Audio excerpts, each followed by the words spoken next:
کتاب ریاض صالحین یوصلو نهاتیم نمبر باب دی په باره د دې کې چې جماعتونو ته د تګ فضیلت جماعت کې د منځونو ادا کولو فضیلت او جماعت ته د منځ لپاره راتلل دې په دین کې ډېر زیات غوړوالی دی مخکې دونه چې دا باب شروع کو دا مسله مهمه ده چې د جماعت سره مونږ د حکم څه دی مونږ داسې یو عمل دی داسې یو حکم دی د رب العالمین چې اول حساب کتاب دا به انسان سره د مانځه کېږي مونځ ټیکو نو دا انسان دا به په ټولو حالاتو کې کامیاب دی او په مونځ کې یو سړی ناکام شو یا یې مونځ نه دی کړی او یا یې مونځ کړی دی په خپلو وختونو باندې نه دی کړی او د هغې د رکوع د سجدې او د ارکانو د شرایطو واجباتو خیال یې نه ساتلی نو دا سړی به ناکامیږي نو الله دې موږ او تاسو په منځونو کې کامیاب کړي او د مانځه دپاره لکه څنګه چې دا نور عبادتونه دي د حج دپاره دغه شانته خاص مکان دی خاص ځای دی او خاص اوقات دي خاص وقت دی په هغې کې دا حج کېږي دغه شانته عمره د هغې دپاره خاص ځای دی هلته کېږي او دغه شانته میاشت رمضان دپاره خاص زمان دی وخت دی په هغې کې میاشت رمضان سړی نیسي دغه شانته د مانځه دپاره لکه څنګه چې دا مونځ فرض دی 5 وخته دغه شانته د نارینه دپاره دا لازمه خبره ده چې دا به جماعت ته راځي ځینې علما وایي چې جماعت سره مونځ دا سنت دی مؤکد دی لازم دی او ځینې علما دا وایي او راجح قول هم دا دی ابن باز رحمه الله دا قول راجح کړلی د عمومو د احادیث او دلایل هم دا معلومیږي چې دا قول بالکل راجح دی د جماعت سره او د جمع سره مونږ دا فرض عین دی دا لازم دی سړی عذر نه لري عذر دی عذر سړی نه لري دا فرض عین دی چې جماعت ته به راځي په مونځ کې په کور کې د نارینه مونځ دا نه کېږي نو دا قول راجح معلومیږي په دې باندې څو دلایل یو ده عبدالله بن عباس زمونه روایت دی دا وی چې رسول الله صلی الله علیه وسلم فرمایلی دي من سمع النداء فلم يأتي فلا صلاة له إلا من عذر سوچ اذان واوري اذان څوک واوري او جماعت ته رانشي د مانځه د ادا کولو لپاره مسجد ته رانشي فلا صلاة له د دې سره مونږ نه کېږي دا بالکل دا مونږ نه کېږي کور کې کېږي کور کې دی وکړي دا وی ما کور کې وکړو که نه کور کې د الله پیغمبر فرمای فلا صلاة له ستا مونږ نه کېږي الا من عذر مگر د عذر د وجې نه یو عذر لري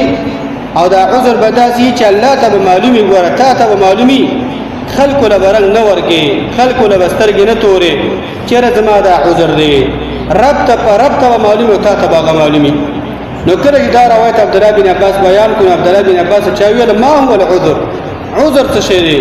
قال هغې ورته خوف او مرض عذر دا دی چې یو سړی ویریږي دشمنداره دی او داسې دشمنداره چې پوهېږي دروازې نه زه وځم نو زما د مرګ 100% خطر دی یا دا حالات داسې دي چې کور نه وځم 100% زما خطر دی یا دا وخت داسې دی چې زه وځم د کوره زما په کور باندې حملې کول او د عزت تلوټ کول 100% خطر دی دا نه چې دغه شانته بله بانه کې او مرض یا سړی مریض وي کټ کې پروت دی جومات ته نشي راتلی او هغې دا مرض داسې وي چې دا موسم داسې وخت داسې وي چې یو سړی په سر باندې د موسم د وجې نه دردي یا بل څه دا مرض داسې وي چې دا جومات ته نشي راتلی نو صحیح دا وله عذر دی بل روایت کې راځي روایت امام مسلم دی ابو هريره فرمایي اتى النبي صلى الله عليه وسلم رجل اعمى د الله پیغمبر صلی الله علیه وسلم ته یو ړوند سړی راغی او نور روایتونو کې د شرح راغله چې عبدالله بن ام مکتوم رضی الله عنه دا ړوند په سترګو باندې ړوند نو دی د الله پیغمبر ته ویل یا رسول الله اے د الله پیغمبر صلی الله علیه وسلم انه ليس لي قائد يقودني الى المسجد د الله پیغمبر زړوند په سترګو باندې ړوند ما لار نه ما او داسې یو څوک نه چې ما جمعه تراولي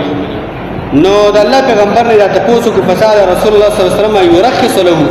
د الله پیغمبر نه سوال کو تاسو ته وکړه چې د الله پیغمبر ما ته رخصت راکا چې کور کې مونږ کوما سترګو باندې ړوندې فیصلی فی بیتی چې کور کې مونږ کې فرخص له د الله پیغمبر ته رخصت ورکړه کور کې مونږ کوا ړوند دي څوک نشته چې تا راولي فلما ولا دعاه کله چې د الله پیغمبر نه وګرځېدو روان شو نو د الله پیغمبر ته آواز وکړو ورته ویل هل تسمع النداء بالصلاة آیا د مانځه وخت راشي او د مانځه لپاره چې اذان وشي ته اذان اوري دکاندارانو دا خبره واوري ورا دا خبره صحیح واوري د کور د جماعت گاونډیانو دا خبره صحیح واوري د الله پیغمبر ته هل تسمع النداء بالصلاة اذان چې وشي مانځه لپاره نو ته د اذان اوري ناغه ته نعم یا رسول الله بالکل د الله پیغمبر ته اذان اورما د الله پیغمبر ته فاجب خبره د نور ختمه ده رخصت مقصد نشته دی لازم دی پتا باندې چې جمعه تراشه په جمعه کې منځو کې الا بستا منځ ادا شي الله پیغمبر ورا سترګو ته ولونه کتري عذر مسيو عذر مشته دی نشم خپل نشم راتله را رینه ولینما لګم پاتېګم د جمعه دروازه نه خطا کیږي لار را خطا کیږي څوک نشته چې مارا ولي خدای الله پیغمبر هیڅ خبره ته ونه کتل اذان اوري د الله پیغمبر په عجب نو جمعه ته برازي جمعه کې استامون کې کور کې لمون دانه کېږي اے ځوانانو دا واوره ور پدې میدانونو کې دا منځونه نه کېږي چې تر مانځه په وخت لګي په کرکټ په نور ورو مانځه لګي اے دکاندار دا ته واوره په دا خبره ما کوښه چې ورستا دا مونږ نه کېږي چې گا کولاړ له ما ته گا کولاړو او جمع در رواني او دا د گاونډین د دکاندارانو خدای د جمعه د قرأت موري ولا قرأت موري او دا قرار په دکان کې ناشې دا قرار خپل گاړې ته ولاړی دا موږ کې به کوونو الله دې نه قبل به کوا یو بل روایت کې راځي روایت امام بخاری او امام مسلم د وګونو تصحیح کلاو کا د الله پیغمبر فرمای اثر الصلاه علی المنافقین صلاه العشاء و صلاه الفجر ډیر درانه منځونه منافق انسان باندې د ماقصتم مونږ او د سحر مونږ ډیر خرڅار کیږي الګه ودو منو یو ورځ چرته ود پاتې شي دا معاف هغه جمع د هغه مونږ د الله به حسابه لګټه چې دغه شانته جماعت سره کړي ود پاتې شي خو چې ار ورځ ته ودی په 9 بجې پاتېږي 2 بجې پاتېږي او یا پښپګنیو بجې پاتېږي جمع یعنی جمع درنتلی نو ته یقینا د الله پیغمبر فرمای په منافق انسان درو مونږ دا د ماقصتن جمع ده او دا د سحر جمع ده سحر مونږ دی به د الله پیغمبر فرمایي ولو يعلمون ما فيهما لاتوهما ولو حبا ودا خبرم یاد ساتي کچرته د خلکو ته پته وي چې په دې دواړو منځونو کې څومره اجر دی الله به څومره خوشاليږي میزان د حسنات به څومره درنيږي الله به مؤمن مسلمان د دنیا او د آخرت څومره عزت ورکړي ودا خلک په دې دواړو منځونو ته لازم راتله اگر که په خاپوړ وي داخله به خامخا راتله به د الله پیغمبر ویلا ولقد هممت أن آمر بالصلاة فتقام ثم آمر رجلا يصلي بالناس بيد الله پیغمبر فرمایي یقینا نذیر چې ما اراده کړې وې چې لکه خلکو تاسو منځ کوي د مانځه ټیم د تاسو منځ کوي او به د امون ودرولې شي او بیا ځي یو سړی ته مچالکا تمر کې شو د خلکو له جمع ورکا ثم انطلق معي برجال معهم حزم من حطب الى قوم لا يشهدون الصلاه او به زرا وان شمه ادمه سره د ځوانان پهلوانان او سړی را سره دام را سره روان شي او د دې سړو سره د لرګو دغه شانته ګیډي ورسره او دای په شاکلی او دا ګیډي مونږی سو دا وښ لرګي او دا ګیډي مونږی سو دا سړی د ما سره لاړ شي او دغه شانته هغه خلکو کورونو ته ورشو چې هغه مانځه کنه راځي جمع ولاړی او دا په کور کې بچو باندې مصروف دي جمع ولاړی او دا په کور کې د خیر سره غپ لګي جمع ولاړی او دا دکاندار ته غاکله راکله ورکړه کوي دا چار جمع ولاړی او دا په چرته په بنګو په سرګډو باندې دکانونه کې ناشته او د جمعه شاوخوا تاویږي راتاویږي دا ګرمي چې نن د ځان طرف یا کړه د قیامت د ورځې دا وګوره دا لمر به یو مله کته شوی او هر سړي به ځان نه ځالي پیغمبر هم ځان شي بچ کوله امت خدا پرې دوا دا اوس د ګرمي ځان طرف یا څومره سوري منګو تاسو مانځو زه ازاله اله دعاګانې وکي ارتم ته چې وال کیږي دغه چې مو ولک بار ته وځه الته دعاګانې وکي لکه دا تل دې وسه د الله باندې لکه دغه شانته په دې ګرمۍ باندې په دې اخري باندې اخرت یې او ګرمۍ را پیاد کړي به د الله پیغمبر فرمایي چې دا ګیډي ته وېسما او هغه خلکو کورون ته ورشو چې هغه منظر راځي او دا ګیډي ته منکید فاحرق عليهم بيوتهم من نار چې دا کورونه په دې کې ولور بل خدا دا د دې د بدنونه د دې د سامانونه د دې د کمرې د دې د لرګي د دې د آبادې دغه شانته وسو ختم کو بل روایت کې راځي د الله پیغمبر فرمایي وي خو خاطر د زنانو دی او د ماشومانو دی د دې خاطر د الله پیغمبر فرمایي ګینه داخله سوزول پکار دی څوک منظر نازي يعني تاسو هغه رحمدل انسان د الله پیغمبر صابر انسان هغه خلق مبارک صفات ورکي وی چې جمع ولالي زماړه دا غوړ چې دا خلق دا زوسه زمو ختمه کوم دنیا نه یا دوی دا جمع فرض ده سنت ته یا د الله پیغمبر چې دومره یو سخت زور نه ورکي په ناروا کار به ورکي په سخت ناروا کار به ورکي کنه معنا دا چې جمع ولاړه په کور کې ناس او روغ رمټي او هیڅ عذر ده نشته دي ان الله پیغمبر په تاسو نه خفي آیا استامون بکیږي رب ته رسونه بوسي رب ته ځنه دا شانته ته رب ته کوم سترګو باندې ملاويږي الله به تاسو څه عمل کوي چې ته جميل راځي دا شانته سلف مبارك راضي بأنهم كانوا يعزون أنفسهم 3 أيام إذا فاتتهم التكبيرة الأولى سلف قاعدة دعوة زمان د مشرانو د صحابه کرامو د دیندار خلکو قاعدة دعوة چې کله به چرته خطأ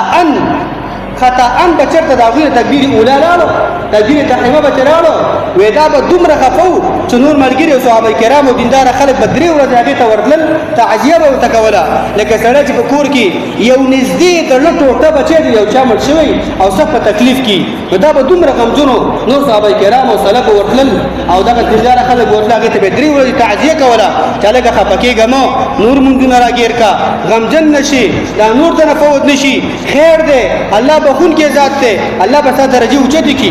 او چې کله به دغه شانته ويعزون 7 اذا فاتتهم الجماعه او کله چې به کم صحابینا ایاج به کله دغه شانته کما کسنا جمع لاله جمع به فوت شو عذر د وجنه ودا به دومره خفو جنو صحابه کرام او سلف او دیندار خلک به ورته دې کور ته بدل تعزیه به وکولا چاله خپکیګم دغه شانته ځان د غم د وجنه ممړ کوا دا خلک به دومره خفو ابو ورزم فرمای ولا ان تملا اذن ابن ادم رصاصا مذابا خير له من ان يسمع النداء ثم لا يجب ودا دغه شانته ډیره بهتره ده د هغه کس لپاره چې هغه اذان اوري او جمع ترانه شي ودا ول ډیره بهتره ده چې ولیکل شوی ور باندې وکړي ولیکل شوی سره تامبا دا به وګوري کې واجب ول شي چې اذان اوري او ته جمع نه راځي ولی اجابت اذان نه کې منظر راځي دا شاده عبد الله بن مسعود وی زمان په وخت قاعده دا وا لقد رايتنا ويتخلف عنا الا منافق معلوم وی زمان په وخت قانون داو وی اجازه مو شو جمع ته مسعود نه راته وی دا به معلوم منافق انسان دکاندار صاحب دا واورا دا معلوم منافق دی چې اذان واوري جمع ته ناراضي او به دا خبره مې یاد وساته لقد كان الرجل يؤتى به يهادى بين الرجلين حتى يقام في الصف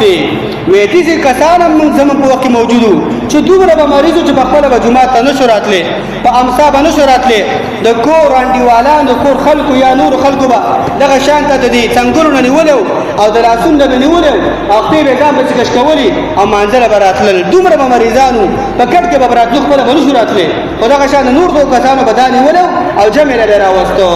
یان دا روایتونه خپل مخ ته ودروا ته اوسه دا جواب سنت د موقت دی یا دا جواب یا فرض دا څنګه دا آیا الله تعالی به جل مستقبلی ډیر خلک دا وایي چې موږ حقوق کوم کیږي موږ په اجره کوم کیږي دا د اجري جماعتونه دا جمع دام ګره د قیامت علامه ده نه موږ کور کې ملمه ده هغه جمعه ترا ور خپل جمعه ترا ده الله تعالی د موږ تاسو باندې رحم وکړي او الله د موږ تاسو باندې خبره ورکړي توفیق راکړي وصلی الله علی نبینا محمد